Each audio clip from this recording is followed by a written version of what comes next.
നമസ്കാരം. എല്ലാ പ്രിയ സൗഹൃദങ്ങൾക്കും പുതിയൊരു വീഡിയോയിലേക്ക് സ്വാഗതം. നമ്മളിപ്പോൾ ചെയിൻ സ്റ്റിച്ചാണ് പഠിച്ചുകൊണ്ടിരിക്കുന്നത്. ഇതേ കുടുംബത്തിലെ മറ്റൊരു സ്റ്റിച്ചാണെന്ന് ഞാൻ പരിചയപ്പെടുത്തുന്നു കേട്ടോ.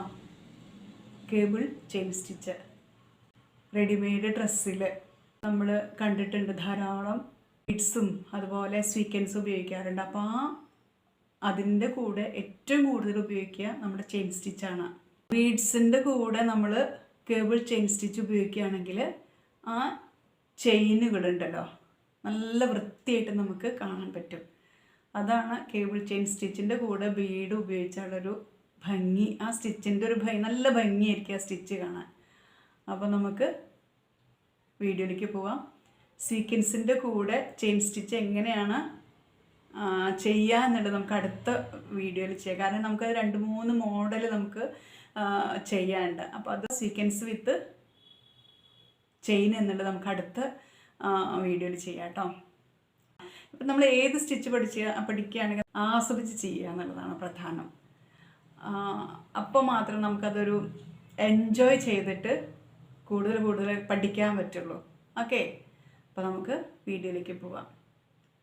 ഞാൻ എന്നും പറയുന്നത് പോലെ വീഡിയോ കണ്ട് ഇഷ്ടപ്പെടുകയാണെങ്കിൽ ലൈക്ക് ചെയ്യൂ, സബ്സ്ക്രൈബ് ചെയ്ത് കമൻ്റൊക്കെ ചെയ്യണേ, എന്നിട്ട് സപ്പോർട്ട് ചെയ്യട്ടോ. ഈ ഡിസൈൻ എങ്ങനെ വരയ്ക്കുക എന്നുള്ളത് ഞാൻ നേരത്തെ ഒരു വീഡിയോ ചെയ്തിട്ടുണ്ടായിരുന്നു. വളരെ എളുപ്പത്തിൽ നമുക്കത് വരച്ചെടുക്കാൻ പറ്റും. അതിനുപയോഗിച്ച ലീഫ് 10 മണിച്ചെടിയുടെ ലീഫാട്ടോ. ഇത് ഇങ്ങനെ വരച്ചിരിക്കുന്നത്. ഇതിൽ 2 സ്റ്റിച്ച് ഉപയോഗിച്ചിട്ടുള്ളൂ. കേബിൾ ചെയിൻ സ്റ്റിച്ചും ഇതിൻ്റെ മുട്ടിൽ വന്നിട്ട് ചെയിൻ സ്റ്റിച്ചും കേട്ടോ. പിന്നെ നമുക്ക് വീട്ടിലേക്ക് പോവാം. എളുപ്പമാട്ടോ. പിന്നെ കുറച്ച് ബീഡ്സ് വർക്കുമാണ് അതിൽ പരിചയപ്പെടുത്തേണ്ടത്. അപ്പോൾ ആദ്യം തന്നെ നമ്മൾ ഒരു ചെയിൻ സ്റ്റിച്ച് ഇടുകയാണ്. ചെയിൻ സ്റ്റിച്ച് എങ്ങനെ ചെയ്യാമെന്നും ഞാൻ വീഡിയോ ചെയ്തിട്ടുണ്ടായിരുന്നു കേട്ടോ. അതൊന്ന് നോക്കിപ്പോയി കണ്ടാൽ ഇതിൻ്റെ ഡിസൈനും ചെയിൻ സ്റ്റിച്ചും പിന്നെ ലീഫൊക്കെ വെച്ചിട്ട് എങ്ങനെ ഡിസൈൻ ചെയ്യാം ഒക്കെ ഞാൻ വീഡിയോ ചെയ്തിട്ടുണ്ട്. ഇപ്പോൾ നമ്മളൊരു ചെയിൻ സ്റ്റിച്ച് ഇട്ടു. ഇനി എന്താ ചെയ്യണമെന്ന് വെച്ചാൽ ഈ നൂലുണ്ടല്ലോ സൂചിയിൽ ഒരു തവണ ഒന്ന് ചുറ്റുക, ജസ്റ്റ് ഒന്ന് ചുറ്റുക. എന്നിട്ട് ഇതുപോലെ തുണിയിലേക്ക് കുത്തിയിറക്കുക. എന്നിട്ട് അതേ നൂലൊന്ന് സൂചിയുടെ അടിയിൽ കൂടെ ഇതുപോലെ എടുക്കുക. എന്നിട്ട് സൂചി വലിച്ചെടുക്കുക. ഇത്രയേ ഉള്ളൂ. ഈസിയാണ്. ഒരു കെട്ട് ഒന്ന് ജസ്റ്റ് ഒന്ന് കെട്ടിടുക. കാണുമ്പോൾ എന്തോ ചെറിയൊരു ബുദ്ധിമുട്ട് തോന്നും. അല്ല, വളരെ എളുപ്പമാണ്. വളരെ എളുപ്പമാട്ടോ. ഒന്നും കൂടി കണ്ടോ, ഒന്ന് സൂചിയിൽ നൂലൊന്ന് ചുറ്റി അതേ നൂല് സൂചിയുടെ അടിയിൽ കൂടെ എടുക്കുക. എന്നിട്ട് ഒരു വട്ടത്തിൻ്റെ ഉള്ളിൽ കൂടെയാണ് ഇപ്പോൾ സൂചി നൂലെടുത്തത്. ഒരു വട്ടത്തിൻ്റെ ഉള്ളിൽ കൂടെ ഇപ്പോൾ നമ്മൾ നൂലെടുത്തത്. ഓക്കെ, കണ്ടോ, ഒന്നും കൂടി പറയാം. സൂചി ആ നൂലിനെ ഒന്ന് ചുറ്റുക, കണ്ടോ. എന്നിട്ട് തുണിയിൽ കുത്തിയിട്ട് അപ്പുറത്തേക്ക് വലിച്ചെടുക്കുക. ജസ്റ്റ് അപ്പുറത്തേക്ക് ഇങ്ങനെ വലിച്ചെടുക്കുക, ഒന്ന് ചുറ്റിയിട്ട് കേട്ടോ. എന്നിട്ട് അതേ നൂല് സൂചിയുടെ അടിയിലേക്ക് ഇടുക. അപ്പോൾ ഒരു വട്ടം പോലെ.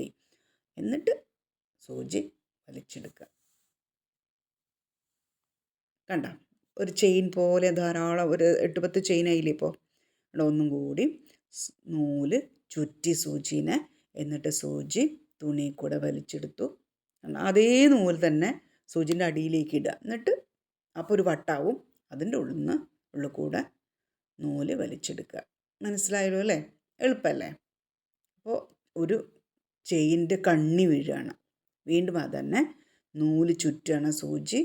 എന്നിട്ട് അതേ നൂല് സൂചിയുടെ അടിയിൽ കൂടെ എടുത്തു, സൂചി വലിച്ചു. അപ്പോൾ കാണുമ്പോൾ ഒരു ചെയിൻ ഇങ്ങനെ വളച്ചു വെച്ചതുപോലെ തോന്നണില്ലേ? അതാണ് അതിൻ്റെ ഒരു ഭംഗി. മുത്ത് നമ്മൾ ചുറ്റുന്നില്ലേ, അതിന് മുമ്പ് വേണം മുത്ത് നമ്മൾ ഇടാൻ കേട്ടോ. മുത്ത് ചുറ്റുന്നതിന് മുമ്പ് കോർത്തിട്ട് അടിയിലേക്ക് ഇടുക. എന്നിട്ട് ചുറ്റിയിട്ട് വേണം ഈ നോട്ട് ഇടാൻ. അത്ര വ്യത്യാസമേ ഉള്ളൂ. വളരെ ഈസിയാണ്, വളരെ ഈസിയാട്ടോ. കണ്ട, മുത്ത് അടിയിലേക്ക് ഇട്ടു, എന്നിട്ട് നോട്ടിടുക. അത്രയേ ഉള്ളൂ. അടിയിലേക്ക് ഇടണം കേട്ടോ, എന്നിട്ട് നോട്ടിടാൻ പാടുള്ളൂ. കാരണം ഇത് കെട്ട് വീണ് കഴിഞ്ഞാൽ ഭയങ്കര ബുദ്ധിമുട്ടാണ് പിന്നെ അഴിക്കാൻ. പിന്നെ മൊത്തം വെട്ടിക്കളയാനേ പറ്റുള്ളൂ. അപ്പോൾ കെട്ടിടുമ്പോഴും നോട്ടിടുമ്പോഴും സൂക്ഷിച്ച് പതുക്കെ ചെയ്യണം കേട്ടോ. ചെയ്ത് കഴിയുമ്പോൾ നല്ല ഭംഗിയായിരിക്കും ഇത്. അപ്പോൾ വീഡിയോ ഇഷ്ടപ്പെടുകയാണെങ്കിൽ ലൈക്ക് ചെയ്യാനും സബ്സ്ക്രൈബ് ചെയ്യാനും കമൻറ്റ് ചെയ്യാനും മറക്കരുത് കേട്ടോ. ഇതിൻ്റെ ഫൈനൽ ലുക്ക് ഇനി കാണണ്ടേ?